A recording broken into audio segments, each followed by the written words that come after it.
Welcome to Relationship 101.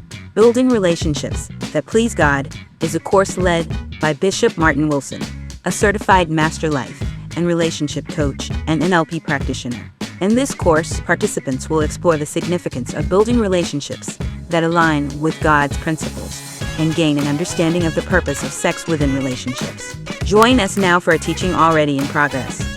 Grace and peace, family. I hope that you're doing well today. So I promised that I was going to help you guys to walk through this relationship thing. And I want to do that. I want to help you walk through this relationship journey. And it's important that you both look at it as a journey. You've never been on this journey. This is a brand new trip that you're on. And the reason that I'm doing this is because I believe that both of you desire and you deserve a healthy relationship. But to get that healthy relationship, there's got to be some things that you do differently than what you've done in the past. So during our sessions, some of them I believe I'll send you videos like these and give you a little homework to go along with them. And then I want us to do some face-to-face where we're actually sit down and talk. But I need you guys to do the work. I need you guys to do the conversations. And I need you to be willing to do what it takes to talk this thing out, walk this thing out. So that you can move forward. Now, I need us to be honest with each other. I need us to really be at that place where we can be real. We can talk hardcore. We can be real. We got to be honest. And most of all, we got to hold you two have to hold each other accountable for this process. You've got to be willing to do that. So let's get into this short lesson on the things. We're going to talk about the thing that most Christian couples that are not married battle with the most. I want to help us just real quickly understand the real purpose for sex. Yes, I said it. Sex. What is the real reason that God created sex? So Dr. Scott Mayo is a renowned psychologist, and he's respected voice, a very respected voice when it comes down to Christian counseling. And his perspective is, if we take it really serious, his perspective on this can help us to understand the purpose for sex within a Christian context. And he believes that sex is not just a physical act, but it goes beyond the body and allowing couples to express their unique marital relationship and honor God. He believes that. He believes that it goes beyond the body and it allows couples to express their unique marital relationship and honor God. So in his view, sex is seen as a form, get this, a form of communication that is exclusive to the marriage bond. Now, I know, listen, we've all done our thing. We've all been there. We've done our thing. But from God's view, sex is a unique language that should only be spoke between two people who have committed themselves to one another in the sacred covenant of marriage. Now, we'll talk about marriage more as we go and we discuss, but God so honors marriage. He so honors marriage. This language that we're talking about, this sexual language, this language communicates love. It communicates commitment. It communicates trust. A lot of people don't even trust each other, and they're trying to have sex with each other. They don't even really respect each other, and they're trying to have this language. So it's a language of love. It's a language of trust. It's a language of mutual respect.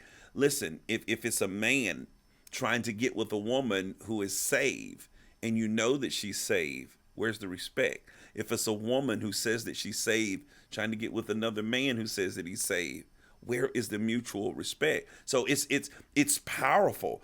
It's a means of expressing the depth of the marital relationship that no other communication can encapsulate. So this is the kicker. Dr. Mel underscores the notion that sex in marriage also glorifies God. Oh, wow. It glorifies God.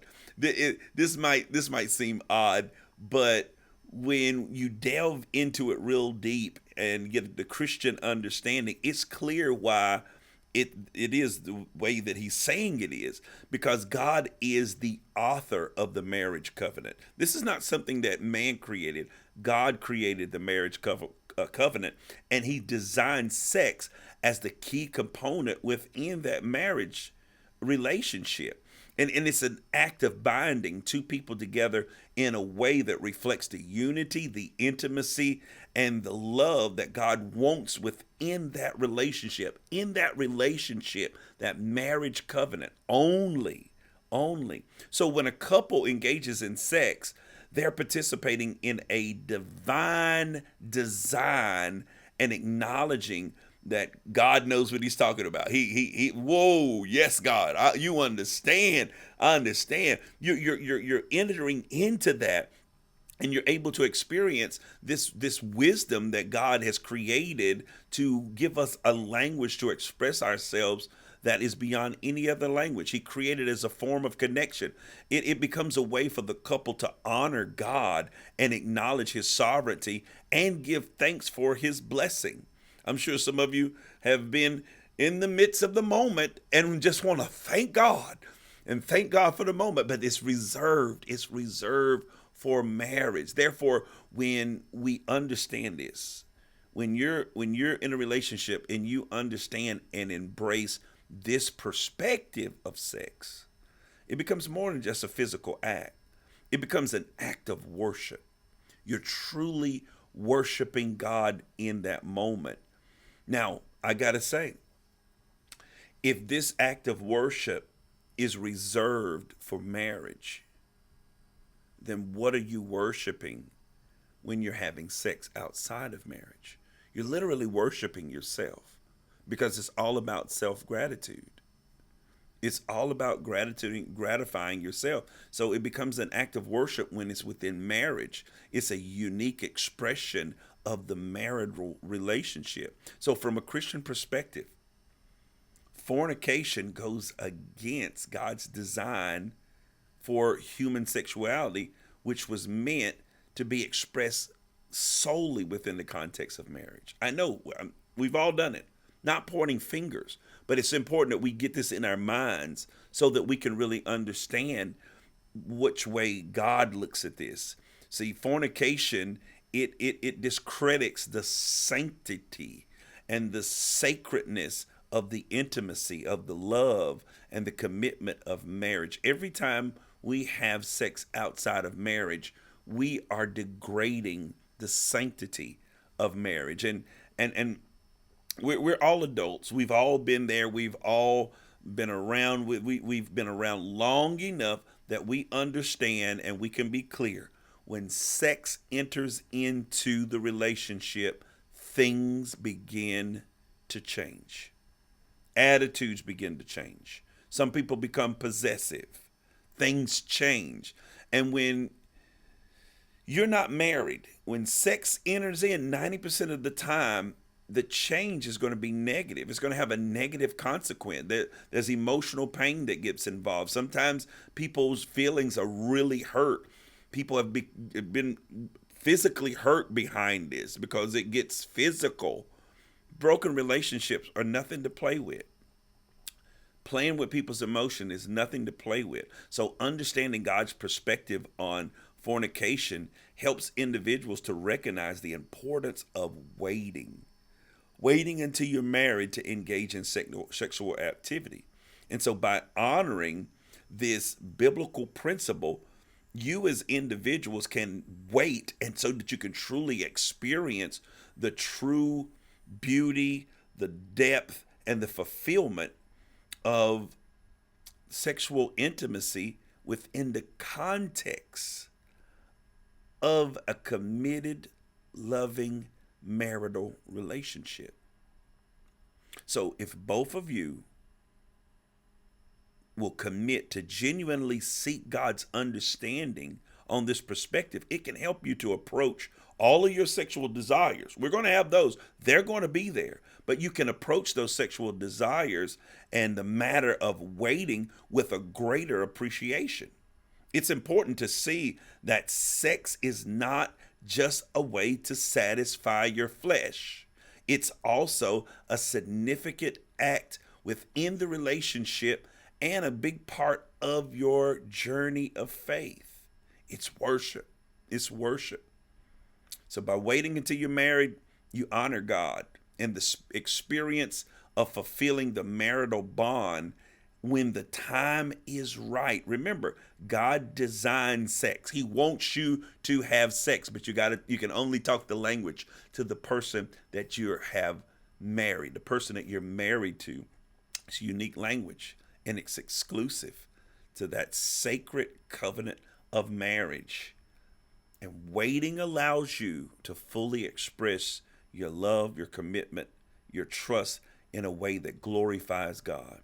We say that we're Christians, then everything we do should be to glorify God. Embracing this understanding and using it as a foundation for building. Use this understanding of sex and waiting to build a foundation, a strong and healthy foundation can only be built when we do it God's way, when we become patient while we're waiting for that right time to experience the beauty and the depth of this gift that God has given us.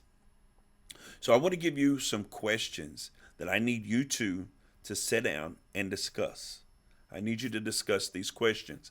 Number one, what are some of the social and cultural factors that make it difficult to resist sexual desires before marriage? What are some of the things that could be triggers for us that is making it difficult for us to become abstinent? What are some of the factors? What are some of the social and cultural factors that make it difficult to resist sexual desires before getting married? I need you to talk about, sit down and talk about that. Number two, how do personal desires and physical attraction impact the difficulty of waiting and resisting sexual feelings? How do personal desires and physical attraction, boy, she looked good, he looked good today, he smelled good, impact the difficulties of waiting and resisting those sexual feelings? Listen, I hear Christians say, and I'll throw this in, I hear Christians say, I want to look sexy. You don't, that's nothing that should ever be inside of the Christian vocabulary, sexy. Because what sexy does is open up the avenue to try to arouse a sexual desire in someone else that you may not even be willing to fulfill that desire for them. So that's tempting. That's literally tempting a person and drawing a person away. Number three, in what way can strong emotional connections and open communication help couples to navigate the challenges of waiting and resisting sexual temptation? I'll read it again. In what ways can a strong emotional connection and open communication help couples navigate the challenges of waiting and resisting sexual temptation? Listen, I hope this has been a blessing to you. I'll be sending some more. We want to make sure that you're making the right decisions, that you're able to have a good foundation so that you can build healthy relationship. Not here to preach to you, but here to give you some biblical truths that will help you to make the right decisions so that you can always please God. God bless.